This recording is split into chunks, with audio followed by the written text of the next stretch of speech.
हाँ, ये जो वीडियो बना रही हूँ ना, मैं सिर्फ़ अपनी भड़ास निकाल रही हूँ क्योंकि मैं किसी का कुछ नहीं कर सकती, कुछ उखाड़ नहीं सकती। मैं बस वीडियो बना सकती हूँ और अपनी भड़ास निकाल सकती हूँ और मैं ये चीज़ किसी को बता भी नहीं सकती और मैं अपलोड करूँगी, इसको डिलीट कर दूँगी क्योंकि मुझे एंग्जायटी लेवल मेरा हाई हो जाएगा। अरे! ये वीडियो किसी ने देख तो नहीं लिया, कहीं कुछ हो तो नहीं जाएगा, किसी ने सुन लिया और मेरे अगेंस्ट ही एक्शन ले लिया गया। ये सब चीज़ें हैवी होंगी और मैं इस वीडियो को डिलीट कर दूँगी। हम जैसे लोगों की लाइफ़ में बहुत ज़्यादा प्रॉब्लम होती है, ज़्यादा नहीं ज़्यादा प्रॉब्लम होता है, बहुत ज़्यादा प्रॉब्लम होता है। घर का प्रॉब्लम, बाहर का प्रॉब्लम, सोशल प्रॉब्लम। अब इस टाइप की प्रॉब्लम जो मैं फेस कर रही हूँ। ठीक है, आज मैं बात करूँगी यूपीसीएल उत्तराखंड की।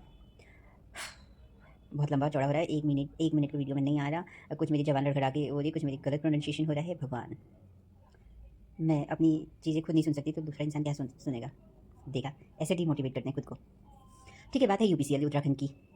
इस घर पे ये जो मैं बैठ रही हूँ, जिसमें मैं वीडियो बना रही हूँ, वो मेरा नया घर है। मैं पहले रहती थी इन-लॉज़ के साथ और किसी प्रॉब्लम की, किसी रीज़न की वजह से मुझे दूसरा घर बनाना पड़ा और उस दूसरा घर बनाने के प्रोसेस में इतनी सारी ट्रेजेडी हुई मेरी लाइफ़ में कि क्या बताऊँ, इस घर को बनाने में 2-3 साल लग गए।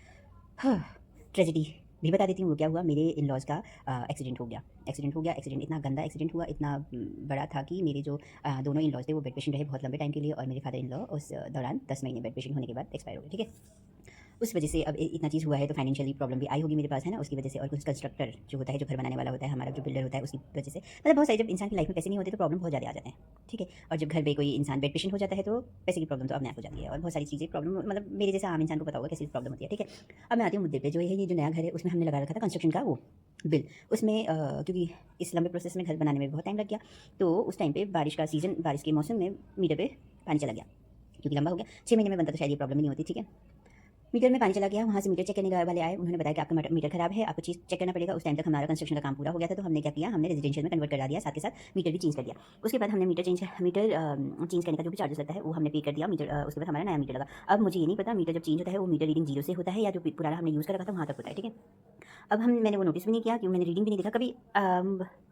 जब बिल आता है ना, जब टर्म एंड कंडीशन आता है, जो पीछे नियम है, शर्तें नियम में लागू होता है, वो पढ़ना बहुत ज़रूरी होता है। अब मुझे समझ में आया। हालाँकि हमारे पास इतना टाइम नहीं होता है, हम भाई हवा मतलब मैं अलग ही लेवल की इंसान हूँ। मेरी लाइफ में प्रॉब्लम नहीं होती तभी मेरा दिमाग प्रॉब्लम क्रिएट करता है और मैं उसी प्रॉब्लम को सॉल्व करने में कई घंटों लगा देती हूँ, कई दिन लगा देती हूँ, जबकि एक्चुअल में मेरी लाइफ में बहुत ज़्यादा प्रॉब्लम है। हाँ, फिर क्या हुआ?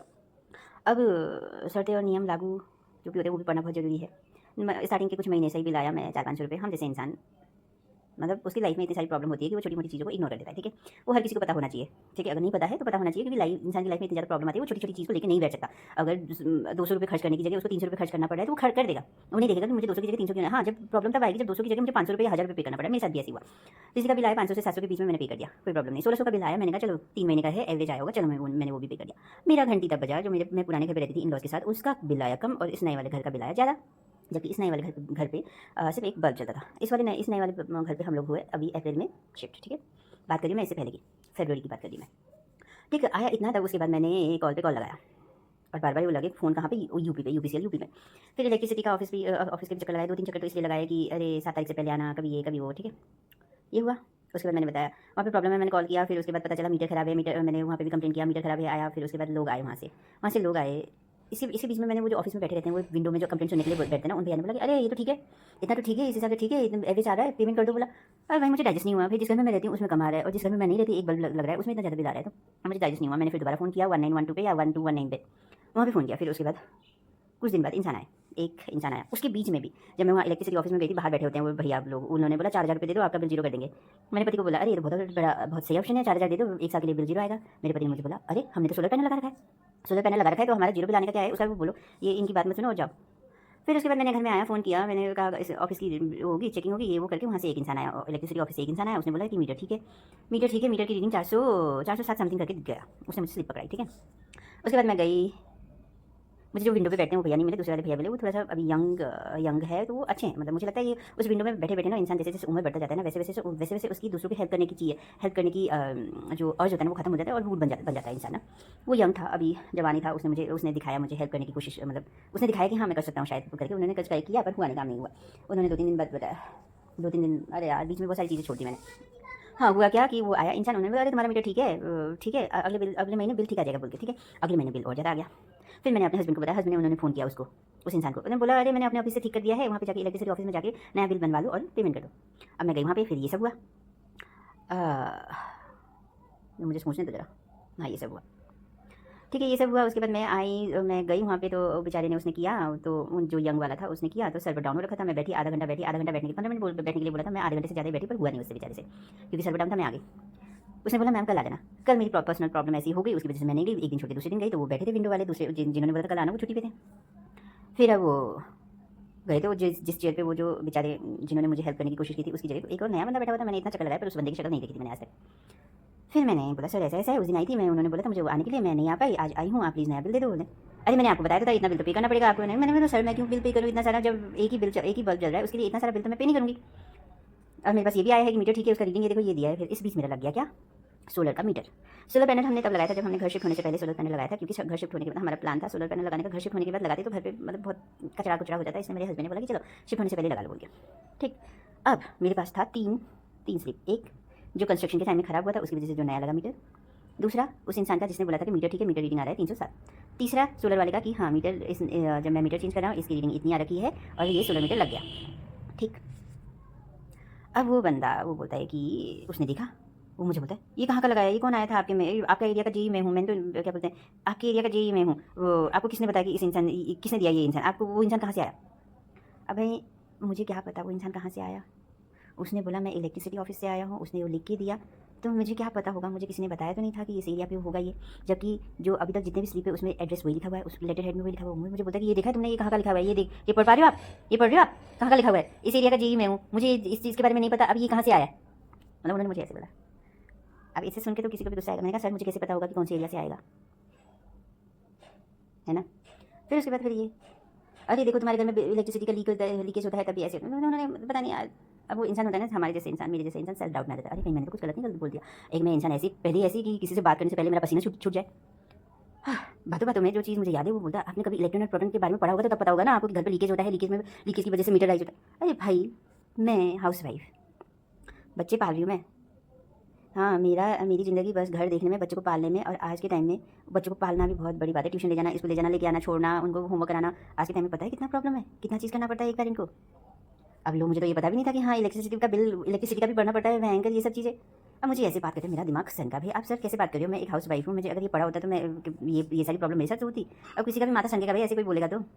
अब आप जेई हो, आप वहाँ पे बैठे हो, प्रॉब्लम सॉल्व करने के लिए बैठे हो, क्या प्रॉब्लम है वो देखने के लिए बैठे हो, कि आप मुझे ताना सुनाने के लिए बैठे हो, कि ससुर सासू की तरह कोई एक सास की तरह ताना दे रहे हो आप। बेचारी वो मैडम साथ में बैठी हुई थी, उन्होंने आप क्या क्या हुआ, मैंने उनको बोला ऐसे। अरे कोई सुनने वाला हो तो मैं भी बताऊँ ना अच्छे से। उन्होंने अच्छा मैम ऐसे ऐसे देखो, ऐसे ऐसे बोल के।